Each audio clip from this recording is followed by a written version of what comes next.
the type of person that, you know, the federal injunction and all that is helping it, like myself, that the corporate takeover, if you will, was gonna affect and what it's gonna damage are people like myself that live off the land, that like, you know, that don't necessarily need to be a part of their whole corporate system, you know, and that's the people that it's gonna hurt the most, this whole corporate takeover.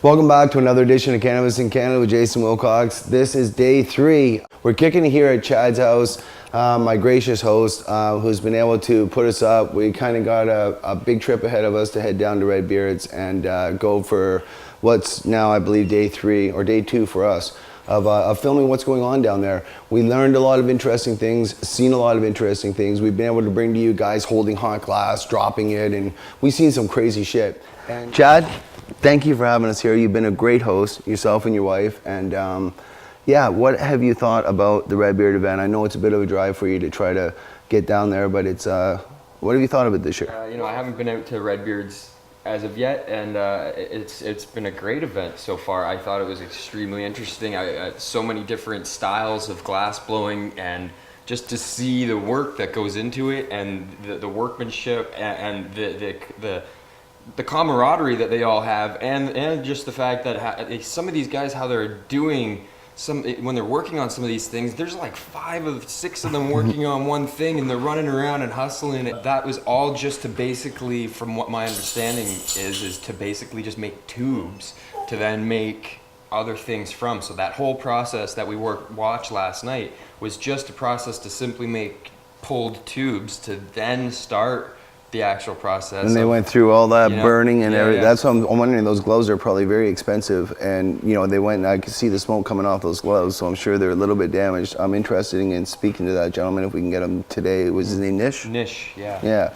Speaking to Nish to see if we can get an interview about how his hands are today and why it was so important to save that piece of glass rather than just start a new one. But that mentioned the kiln as well. We showed. No, I bumped into the kiln. I got my own little war wound to prove it. But that kiln was hot. Yeah. Liquid glass. Yeah, unbelievable. You open it up and it's like you're looking into a volcano, you know, and they dip that little bit of glass in, and it comes out with all that other glass attached to it, and it's just, and then they're moving so quick, you know, and everybody's got to do their thing, and it's like this moving, it's like watching a sport or something, you know. It's exciting. Well, I was watching, I'm like, the cost. What's this cost in gas? Mm-hmm. What's this like realistically going to cost in gas? Because, you know, to make a single piece of glass, we often take it as like, hey, $40 or $50, that's a lot of money. Pay for that, yeah. And then you see somebody actually making it, it's like, dude, they spend like $500 on gas. Work, so much hours. Time, so much skill that goes into it, you know, and it's like, wow, like, of course it's worth that amount of money, you know? Totally. And now we get interrupted a lot around here. It's a very animal friendly zone, so it is. Well, that's the mountain lifestyle, brother. And you got it. Really, you got tranquility. You've got everything up here. You've got really a medical patient's paradise where you can grow in peace and live in a culture that is. You know what I found really unique about the mountain culture up here, compared to the city. No matter what cannabis event you go to in the city, you can expect police. You can expect some sort of roadblock, some sort of problem. Right. In this scenario, we drove for hours and hours down mountain roads to get to this location, and we didn't run into a single officer. And we didn't have a single problem at that event. We didn't hear any arguments. And this is what I love about cannabis events. You don't have any fights. You don't have anybody waking up with sore knuckles or busted up eyes. You have no police. You don't always not have police. It can still happen, and even out here, sometimes they can, you know, try to push their weight around and act like jerks and roadblock or do whatever and try to, you know, do whatever they want to do. But yeah, I mean, for something like that, for the most part, they know it's on private property, and you know, private property is a huge thing to you know, people have to understand private property and the rights surrounding, you know, private property. And so when something like that event is going on private property, then the police aren't able to enter, without a warrant. And so therefore you can do what you want to do. Nobody's getting hurt. Everybody's having a good time. There's no need for police. And, the only thing that they could do is maybe set up a road check outside or something like that. And that's what we do see sometimes. They'll do stuff like that. Well, that's what we're used to in the city, and we had that with our concert. And you've got your weed ready. Yeah. So we've got our weed ready to go today, down to Redbeard's. Some Girl Scout cookies. It's a this in particular phenotype is a very sweet smelling, smelling phenotype. Pungent too, yeah. Now we got some footage of you with your chickens. No, I thought it was cool. We had some fresh free range eggs for breakfast. That was awesome. Tell me about your chickens. Well, I've got a bunch of chickens that I started out when I moved out here. I started my own hatched my own eggs, me and my wife, and we've been working at it and building on our flock, and we have some incidents because we free range our chickens and we'll let them out, and we'll be supervising them, or I have my big dog Caslow, or I thought he was right here, but I have my big dog Caslow, and he'll free range with them and actually protect all the chickens, and everything's usually good, but I lose the odd one now and then to a coyote. I lost one as we were on the air. One of our podcasts. I said he actually never got my chicken, but he came and he actually did nip it and give it a good enough nip that I had to put the chicken down and get rid of him or her. But by fall. They're grown up enough. I know I split my roosters from my hens. I'll call off my roosters and eat them, and my hens I keep them around. They're all heritage birds, and I keep them around and just use them as layers, and they provide me with my morning eggs every single day, and they're great. Yeah. That's what it's about, man. Living. I love this because you're living off the land. You're able to grow your own vegetables, your own fruits. Whatever you need. You're also a medical patient that grows your own medicine. So you've got the best of all, really of tranquility for a grower up here, in my own opinion, because I've been faced with adversarial officials in the city, as you know, even in Abbotsford City. So you have to really get up into the mountains. And I'm sure that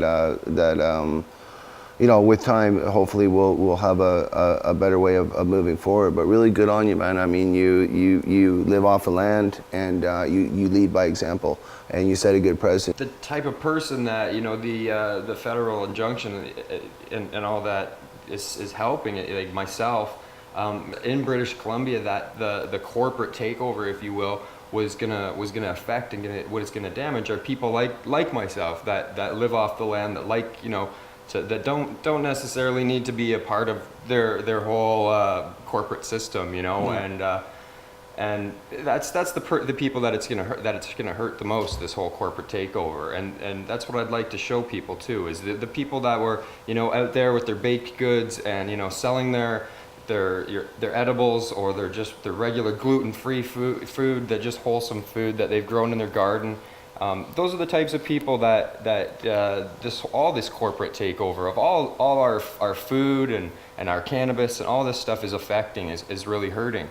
And when the government starts subsidizing things like food and genetically modifying food, the cost of organics goes up, and people can't afford to buy the organics, and then the people can't even afford to grow the organics because the cost to actually grow organics goes up too. So these people are growing things organically off the land, and they're trying to make a profit off that, but people would rather just go to the grocery store and buy that cheaper, nice looking whatever it is, than buy it from them. So they're having a hard time with that too, and these are the types of people we need to support to keep our good heirloom foods and our good heirloom, cannabis and all around, just all our seed-bearing foods, quite frankly, because I think that it's not just about cannabis. It's what for us a big part of it, because the present war is cannabis and the genetics and seeds, and who's going to control them, not who's going to use it, but who's going to control the genetics and the plants. So very similarly, I'm sure that they've done the same thing and wanting to control probably genetics on tomatoes, genetics on grapes for wine, etc. That's one of my biggest fears. So once again, hats off to you, brother, and we're definitely going to show more footage of the grounds here. And it's a grower's paradise, man. It's a good community. So, yeah, it is. It really is. But all the mountainous country areas in British Columbia is full of a lot of old school, good, wholesome growers that understand that this plant is nothing but good and has never hurt anybody, and they've understood that for a lot of years. But they don't really want to necessarily come right out and speak out in the public about it, because that could also affect their livelihood too. Because they're really just, everybody's walking a fine line, you know. So they need somebody to really speak for them, and that's what I hope we can try to help do for them, you know. So yeah, well, in Cannabis to Canada, we've been doing it for 7 years. Speaking, I mean, when I started the show, it was because the government gave that pink piece of paper, and they never said about anything about male to female ratios. They wanted to sell you seeds. They didn't want to tell you about anything about cross pollination, anything, and they didn't teach anything about safety. But yet they expected you to know municipal, provincial, and federal law. You know, who knows that? And most lawyers don't know all those levels of law. So it's absolutely insane to put that on a medical patient, to actually follow a set of old regulations that I opposed, the MMAR, and were ruled unconstitutional over and over. And then the end-all solution was to bring in the MMPR. Well, this will fix it, and that's your corporate takeover you're talking of. And of course, they cited fire, mold, and organized crime. I don't see your AK-47. Where is it? yeah, I don't know. I don't really keep that around, you know. Fire, mold, and the gangsters was removed through the injunction, essentially debunking the issue around fire, mold, and gangsters, thereby making the process of the constitutional challenge much easier for people like us. The only question now is going to be the extractions, which we love to do. Clearly, we got the dabber out. You got your ball of hash, so we like to do our extractions. They're federally still illegal for us to have. So, you know, we're no different than anybody else in the counterculture. People keep saying, well, you got that pink piece of paper, you got a freedom to walk. Bullshit. You and I can't share a joint. You know, we can't pick each other's meds up. We can't touch extractions. We can't make extractions, but we do for you. You know, we take the risk. That's called activism. You know, there ain't no protection from that. That's called putting yourself on film and saying, you know what, we're going to do this because we believe in what we're doing. And growers that continue to teach that way, whether it's from way up here in the mountains to way down in the city, you know, hitting them on all fronts, from the federal government of Canada through constitutional law, through politics, right down to municipal bylaws. It doesn't matter how we attack them, we need to keep hitting them on every front, because clearly you don't see gangsters, you don't see organized crime. Everything we've brought to you on this channel, you see nothing but peaceful people. The only people who showed any aggression has been the authorities, to come in and even cite fire, mold, and organized crime, and then not prove it in the federal courts of Canada. Yeah, how can anybody ever say that the cannabis culture is violent, you know? I mean, anybody that really takes to this plant, that's really, you know, submerged their life in this plant that I've ever met is some of the most peaceful people that I've ever met in my life, you know? It's interesting. You know, you go out to that party and it's all like this massive hippie culture, you know. It's like extremely passive people, extremely, you know, peaceful type people. They wouldn't start a fight with anybody, you know, on any given day. So it's funny, the whole. Well, it's like you know, you go to Chicago and try and walk down the street or to a party with a bag of weed like this and see how safe you are.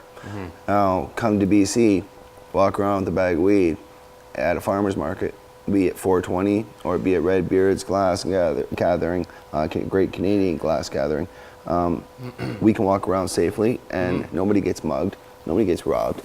And again, it's because we're that close to legalization in BC. There's just that much supply, and it's getting cheaper, and we're getting closer. Also, you know, also they can say that too. They can say it's the supply and it's getting cheaper and stuff as well. But I think it's really just the fact of people have gotten used to it. Maybe they've pumped in a lot of propaganda into people's heads to think of this gangster mentality in these inner cities, you know, and they've pumped out a lot of rap music and this and that and stuff that tells people that that's the way it should be. You should be, when you're selling this stuff, you should be some certain way, and you know, be a thug or whatever it is, and they sell this sort of image where, you know, people when they really are surrounded by cannabis all the time, that image goes away, and you realize that it's just a bunch of people trying to help one another actually make this all happen. And you're doing. No, you're right. Yeah. But we have to do. Realistically, to our viewers, I know our viewers, and I don't need to hear the comments from the haters out there that want to jump on and say, "Well, of course that happened," because it happened as a result of prohibition. Now, back in the day, before we got to where we are now, where the federal government's under a restraining order called an injunction, you know, it costed us $17,000. Yeah, their asses are under a restraining order, so it's a lot safer. But take it back to the 1980s. Of course, there was prohibition. Cannabis went for a hell of a lot more. You know, it was a lot more because there was a lot more risk. There was a lot more jail time. The drug war on cannabis is over. They may not want to admit it, but it's over. They just want to control it now. Look at what they're proposing. Tax and control. Tax and control. Read between the lines. That's why we went around the politicians into the Constitution of Canada, because the politicians have to ultimately listen to any decision handed down under that Constitution by the federal courts. And the SEC is ultimately where we're headed to. People say, well, this isn't a Supreme Court challenge. I say, yes, it is. Because as soon as we win in federal court, the Crown's going to have to appeal, because it's a damn constitutional right for the future of our grandchildren. I mean, come on. That's how serious this fight is and why people need to get behind it. So people that just want to be farmers and left alone can do so, and we don't end up in a situation where growers are driven back underground. We resort to generators, we go back to the mountains, we start using dialing systems, we start using technology, and you criminalize us and fill up the jails. I know you want that, Harper, but we're getting rid of you too. See you in the next video.